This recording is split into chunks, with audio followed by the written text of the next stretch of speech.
walked away from a conversation feeling responsible for somebody else's mood? I know I have. Like, it's your job to fix their disappointment, even when you did nothing wrong. If that landed, this episode is for you.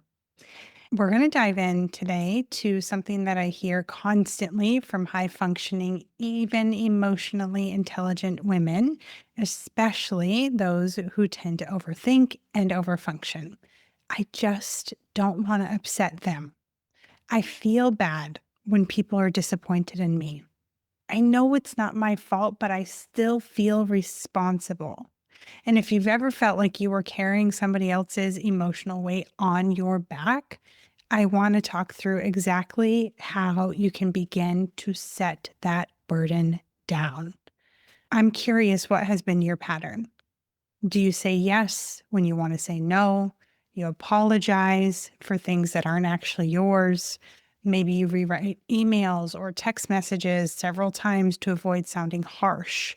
Or you ruminate for hours after a hard conversation, wondering if you caused the other person to feel uncomfortable. Having these experiences can feel, on the one hand, compassionate and caring, and you can feel like you're a good person because you don't want to hurt them.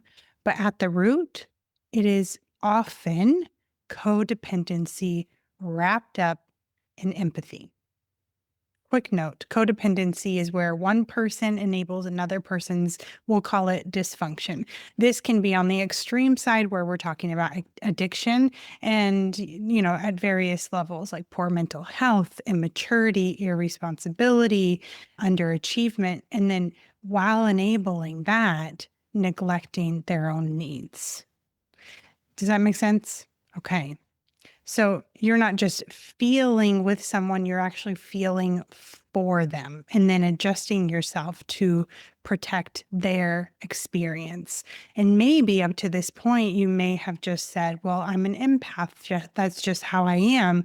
And this can look like being hyper aware, but it actually creates disconnection. And there's other costs too: exhaustion, resentment, anxiety. We can even say erosion of how you see yourself, your own sense of self. And most people miss that taking responsibility for somebody else's emotions is not a personality trait.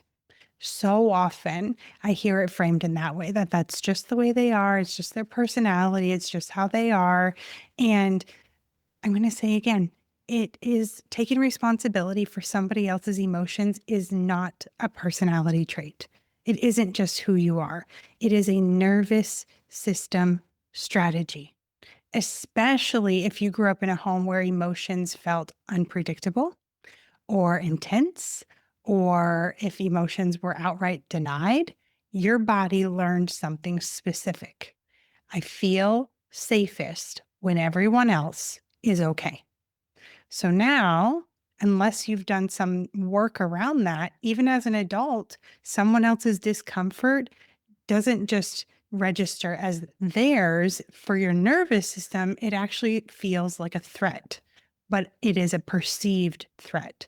As a child, it makes sense that safety is placed on the external. And as you become an adult, it is valuable to make the shift that safety is internal, emotional safety in particular. Trusting that you can be present with yourself no matter what you feel or what somebody else feels. Trusting that you can stay present even when you feel vulnerable. And trusting that you can ride through the waves of emotions without being drowned by them.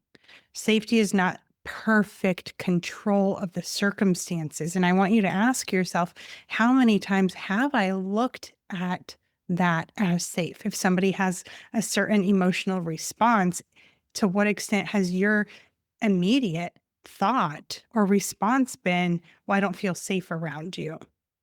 Safety is confidence in your capacity to respond, and in practicing doing that makes it easier.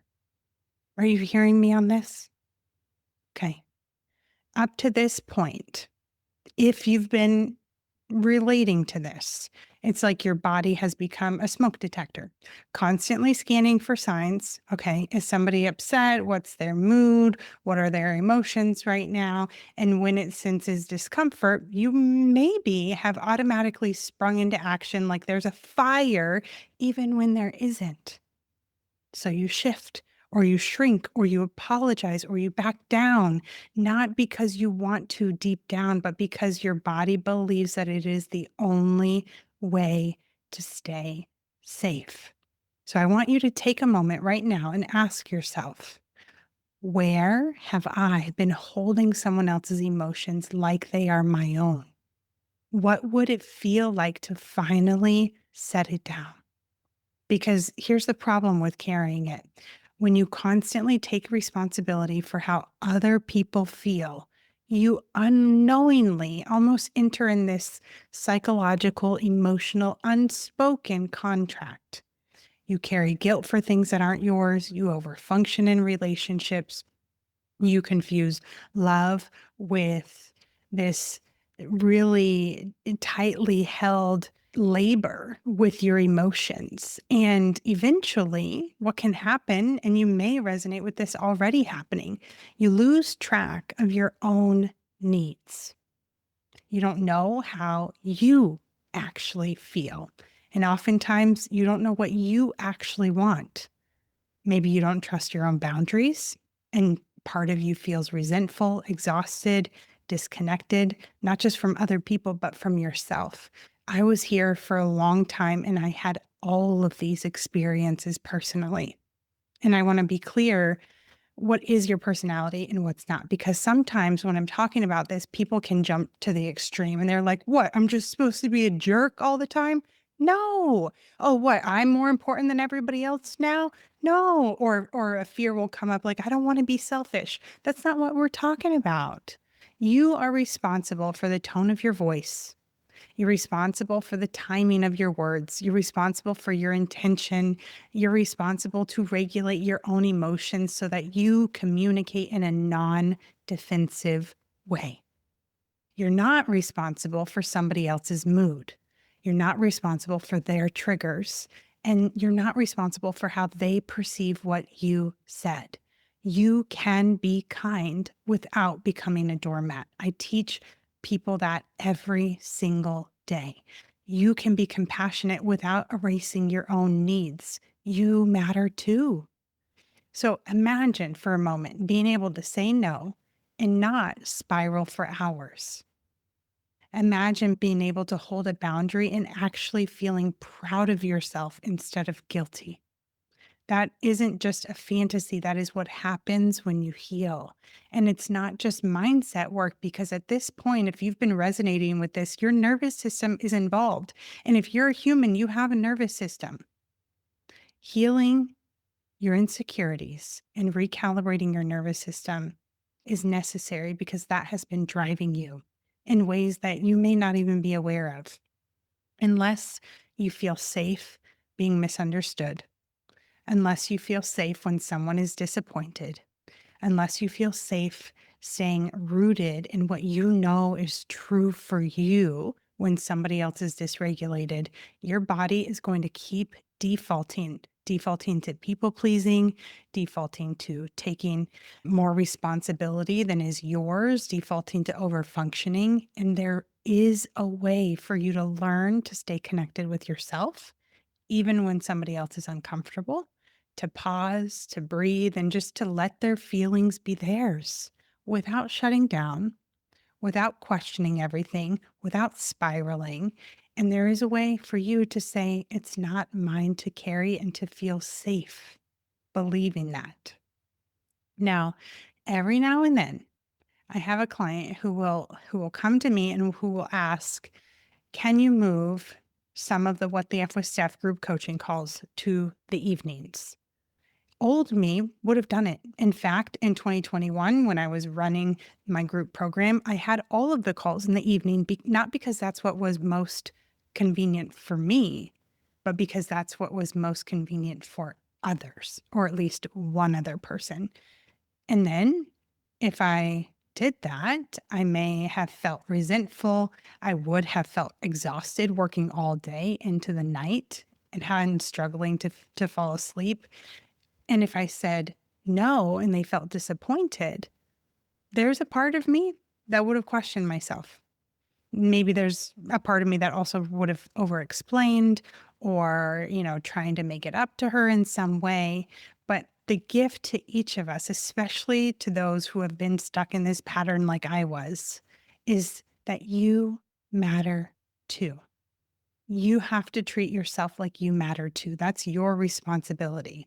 It's not that you're more important. It's not that you're less important. You matter too. And it's okay if someone feels a certain way, you don't have to carry it. Now, I teach and emphasize that in Brave Academy. I can hold space for somebody else's disappointment without abandoning myself. I don't have to apologize for every boundary. I don't have to over explain. I don't have to shrink. I can be kind. You can be kind. You can stay clear. You can stay grounded. And this is exactly what healing looks like. So when women come into Brave Academy, they're often shocked at how much weight they have been carrying for other people.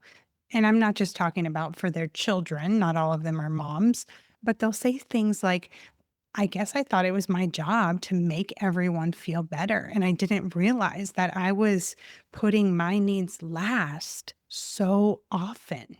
I kept wanting my husband to make me feel important and kept wanting him to make me feel like I mattered, but I wasn't doing that for myself. And what's incredible is as they start releasing the weight and treating themselves as they matter, their relationships deepen, the resentment drops, their anxiety quiets down, and they finally feel free to be themselves because the goal isn't to stop caring. And I know that if you relate to the things that I'm talking about, you're not the kind of person that would stop caring. It's to stop carrying what is not yours. So if this episode hit home and you are tired of carrying the emotional weight that was never meant to be yours to begin with, I would love to invite you inside of Brave Academy. We'll walk through, gosh, so many important things, but specifically related to this, how to identify your emotional over responsibility patterns, how to regulate when somebody else is uncomfortable, and how to build your self trust so that you can stop spiraling after hard conversations. This isn't just that, it is nervous system healing and emotional boundaries and growing all in one place. It's possible for you to feel safe. It's possible for you to do so being yourself, even when other people are uncomfortable. And when that clicks, I promise everything shifts. Your confidence, your relationships, your peace, how you experience life. I can't tell you how many clients have told me I didn't know that I could feel this good. Life does not have to feel so hard. If you're interested, go ahead and book a free call with me and we can chat through and see if Brave Academy is a good fit for you. All you need to do is go to www.brave-method.com/book and I will put that link in the show notes. I hope you have a beautiful week and I will see you next Tuesday.